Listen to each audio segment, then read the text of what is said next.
So mga idol, paano ba mag-setup ng tamang pickup height no sa strings? So kailangan natin itong item na to. Yan. So bakit? Kasi marami itong pagpipilian. So advisable to para sa saddle. Yan dito. Nasa bridge. So mas madali ka makakapili lalo na sa mga fender. Andito yung size nun. So yung may mga star andito rin. So ayan oh. Diba?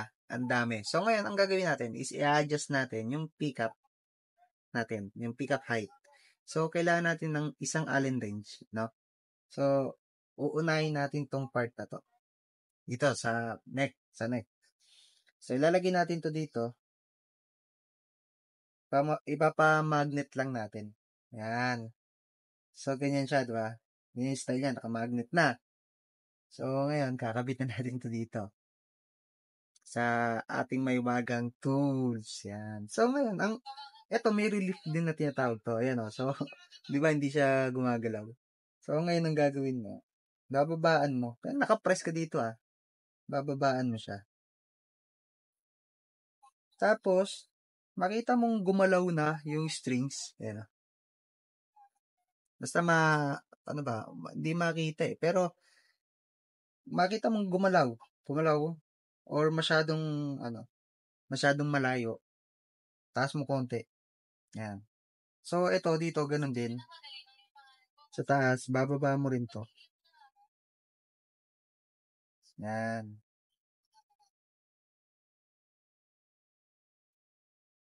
So, may sukatan lang, kumbaga parang naging sukatan lang to, itong Allen wrench na to, no? Yung iba, gumagamit ng ruler, pero sa akin kasi, ito yung mas accurate para sa akin. Kasi bakit? Kasi gawa nung bounce nung sounds niya, kung makikita niya, kung may idea kayo sa mga paggawa ng coil nito, so ito ang kailangan niya talaga Ayan Taas pa natin konti. Ayan. So, gumalaw siya. So, baba ulit natin. So, dapat hindi siya gagalaw. Hindi gagalaw yung yung Allen range. So, dito naman tayo mag-adjust sa kabila. Dito sa pinaka first string. Sa sixth string. Taas natin konti. Ayan. So, yan. Ganyan yung style niya. Ganyan kababa. Kung makikita nyo ba. Hindi makita Sa kabila, dito sa part ng mid pickup, ano ba tawag dito? Mid pickup, no? Yan. Itong gitna. Ganun din. Bababa mo rin yan hanggang umano yung strings niya.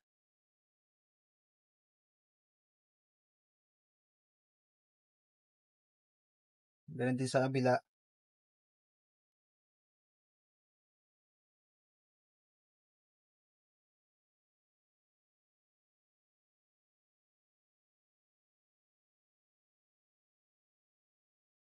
Kaya mapapansin nyo, merong sobrang lubog. Di ba? Mapapansin nyo yung paminsan yung sobrang ilalim na ng pickup. Bakit ang lalim ng pickup nun? Depende yun sa neck.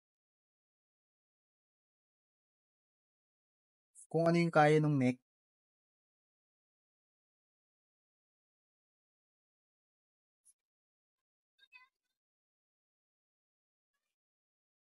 Sobra. So, taasan natin konti. Yan. So, pagdating sa bridge, dito, ganun din ang gagawin mo. So, press mo lang din yan. Baba mo ngayon to. Sa bridge pickup, no?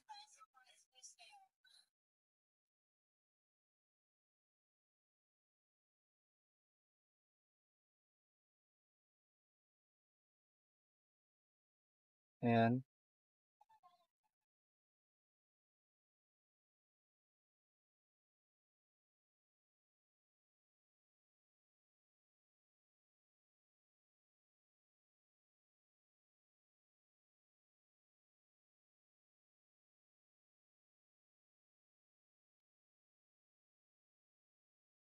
Laglag pa.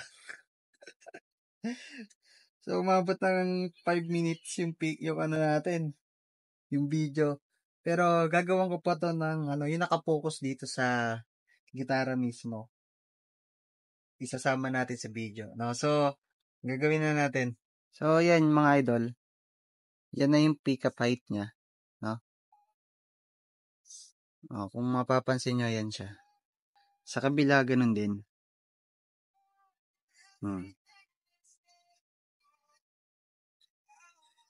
Yan, dito sa part na to. Ayan. Diba? Saktong eksakto yan. So, yung iba, parang less feedback kasi masyadong malapit yung pickup mo sa strings eh. Kaya nagfi-feedback. Ayan. Diba? Saktong-sakto yung string height sa pickup. Makikita yung pa ako. Ayan siya. Diba?